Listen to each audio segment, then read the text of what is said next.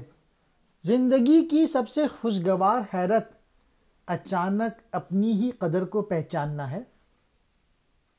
حال میں رہو، ماضی چلا گیا، مستقبل نامعلوم ہے۔ آپ کا اعصابی نظام تصوراتی تجربے اور حقیقی تجربے کے مابین فرق نہیں بتا سکتا۔ Your nervous system cannot tell the difference between an imagined experience and a real experience.